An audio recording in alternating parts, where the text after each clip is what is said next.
5월 18일 월요일 신명기 20장 1절부터 9절까지의 말씀입니다. 사람들은 패자보다 승자가 되기를 원합니다. 그런데 승자들의 삶을 살펴보면 그들만의 사고방식이 있음을 알 수 있습니다. 그렇다면 영적 승리자인 믿음의 사람들에게는 어떤 사고방식이 필요할까요? 오늘날 교회를 일컬어서 전투적 교회라는 말을 들어보셨을 것입니다. 이 말은 교회가 이 땅에 존재하는 한 죄와 싸워야 한다는 의미입니다.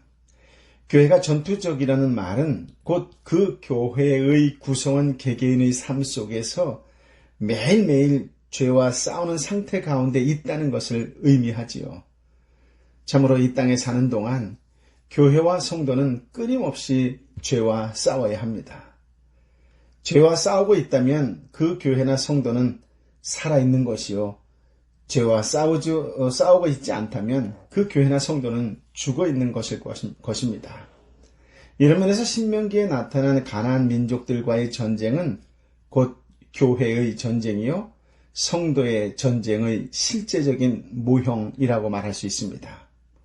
구약성경에서 이스라엘 백성이 이방과 싸우는 전쟁은 오늘날 성도들에게는 죄와 사탄과 싸우는 전쟁이 무엇인지를 보여줍니다.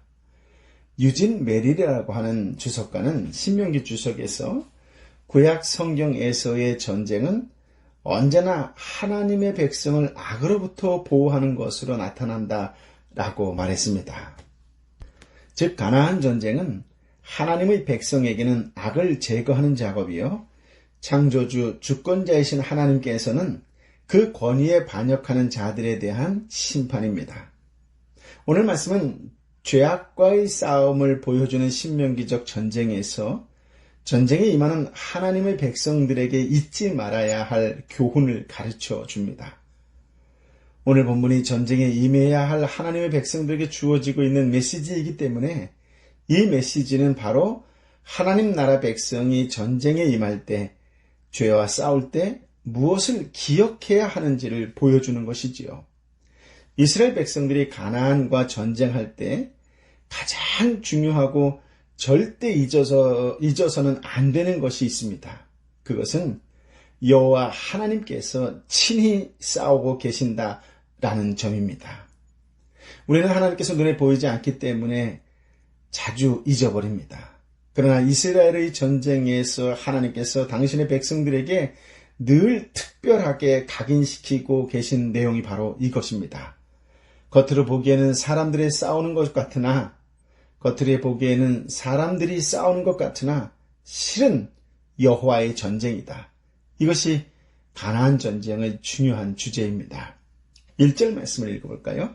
너희가 원수들과 싸우기 위해 나가서 말들과 전차들과 너희보다 큰 군대를 보게 돼도 두려워하지 말라. 너희를 이집트에서 이끌고 나오신 너희 하나님 여호와께서 너희와 함께 하실 것이다. 왜 우리보다 더 많은 말과 더 많은 전차와 더 많은 군사를 보고서도 두려워해서는 안 되었을까요? 그것은 이집트 땅에서 인도하여 내신 하나님 여호와께서 함께 하시기 때문입니다. 구약학자 본 레드는 하나님이 함께 하셔서 승리를 거두는 전쟁을 가르쳐서 거룩한 전쟁, 홀리워라고 부릅니다. 하나님께서 이스라엘 백성을 대신해서 싸워주시기 때문에 이스라엘은 대적의 많고 적음에 관여해서 두려워할 필요가 없다라고 하는 것이지요. 이스라엘 백성들은 자신들보다 더 강력한 가나안의 군사력을 만날지라도 두려워해서는 안 됩니다. 하나님께서 그들과 함께 혹은 그들을 대신하여 싸우고 계시기 때문입니다. 하나님께서 싸우고 계신다라고 하는 것은 단지 심리적인 현상이 아니라 실제적인 하나님의 전투입니다. 하나님은 친히 그 백성들을 위해 싸우시는 분입니다.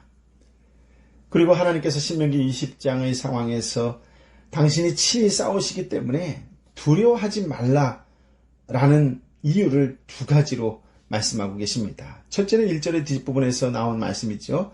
즉 과거에도 이미 하나님께서 그들을 위하여 그렇게 싸우셨다는 것입니다. 그러면서 하나님 말씀하십니다. 너는 두려워하지 말라. 이집트에서 이끌고 나오신 너희 하나님 여호와께서 너희와 함께 하실 것이다 라고요. 하나님의 확증은 검증된 것입니다. 사람들은 두려워할지도 모릅니다. 전쟁 앞에서 말과 전차들과 군대가 자신들보다 많기 때문에 그래서 패배할지도 모른다는, 적들에게 죽임을 당하고 노예가 될지도 모른다는 그런 두려움이 있을 수 있습니다.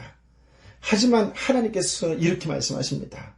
너는 이집트 땅에서 나올 때 보지 않았느냐?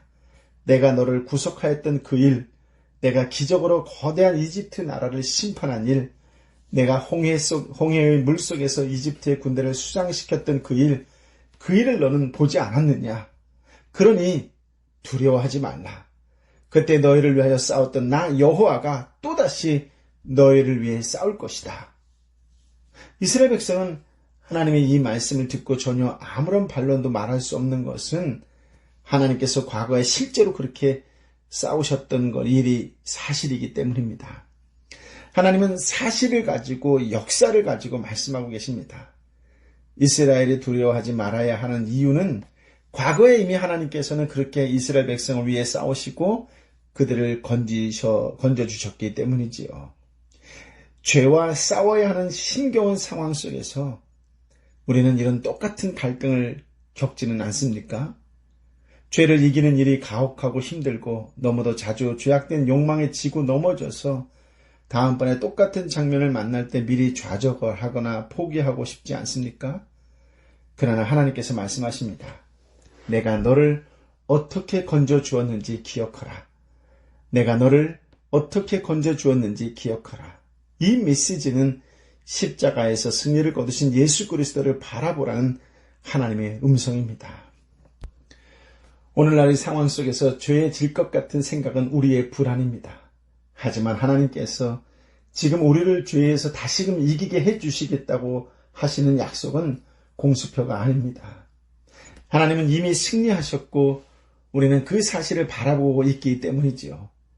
두려워하지 말라는 하나님께서 말씀하시는 첫 번째 이유는 이미 이집트에서 탈출한 사실을 경험했기 때문입니다.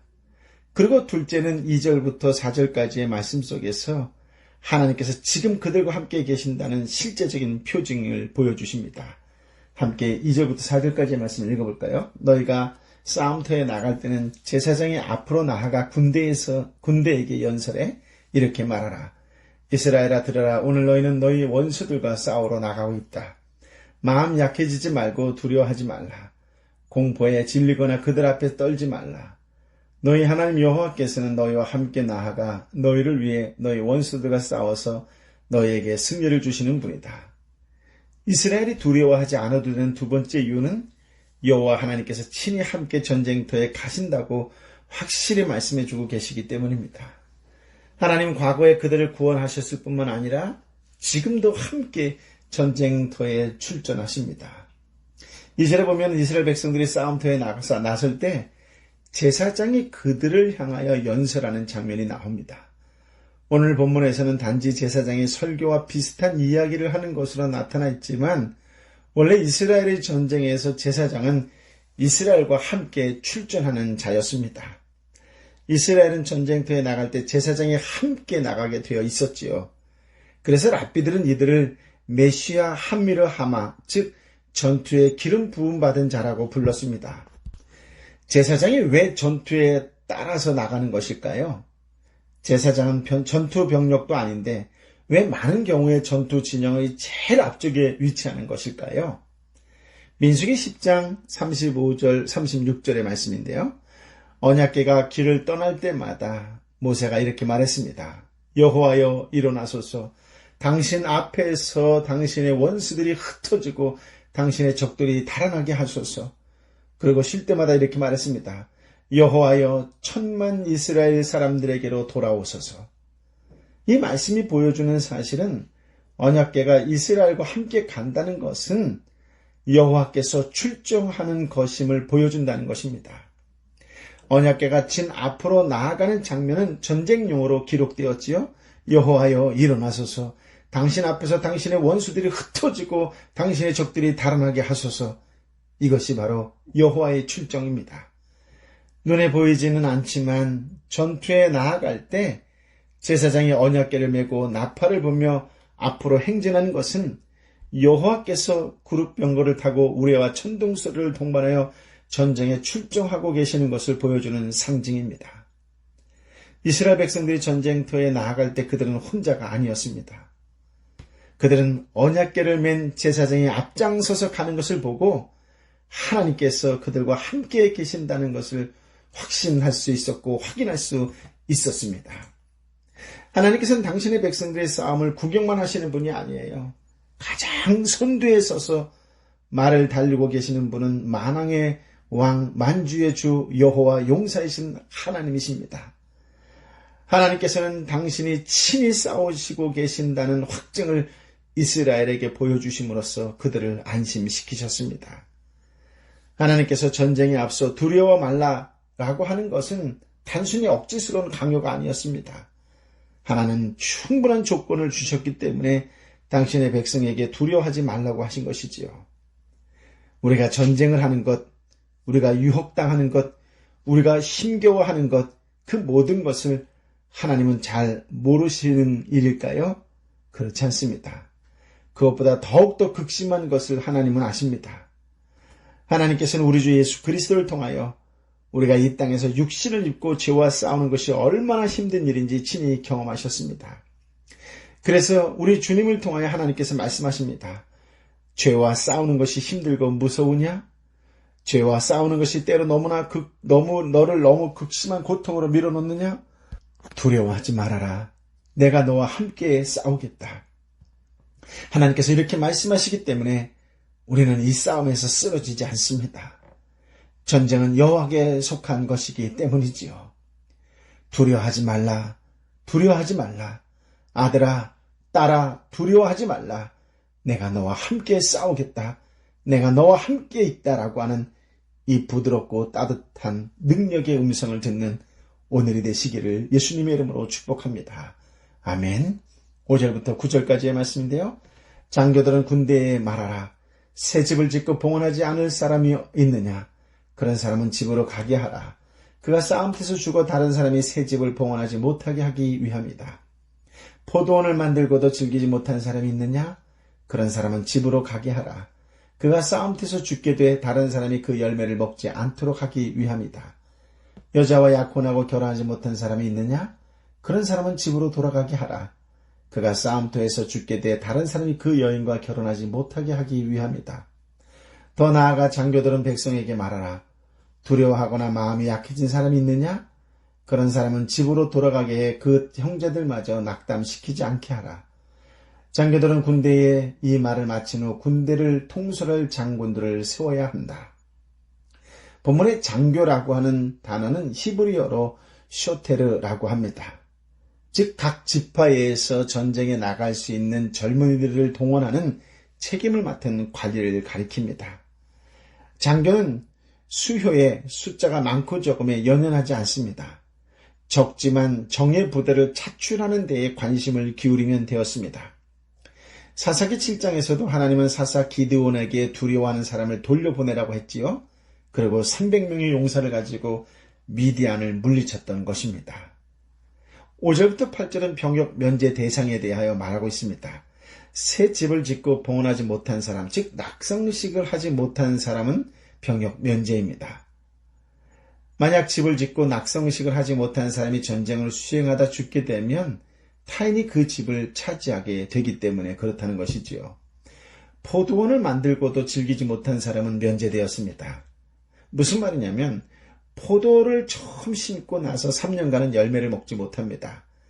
4년의 과실은 여호와께 드렸고 5년째 되는 과실부터 소유주가 먹을 수 있으므로 이런 사람은 병역 의무에서 면제된 것이지요.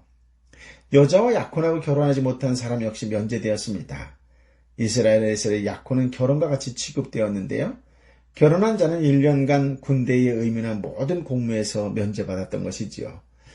그리고 두려워하는 사람들은 면제되었습니다. 하나님께서 일하시는 전쟁은 숫자가 문제가 되지 않습니다. 왜냐하면 하나님께서 전쟁의 용사가 되어서 직접 싸우시기 때문입니다. 그러니 두려워하는 자는 전쟁에 나갈 필요가 없겠지요. 왜냐하면 불신앙은 오히려 전쟁의 사기를 떨어뜨리기 때문입니다.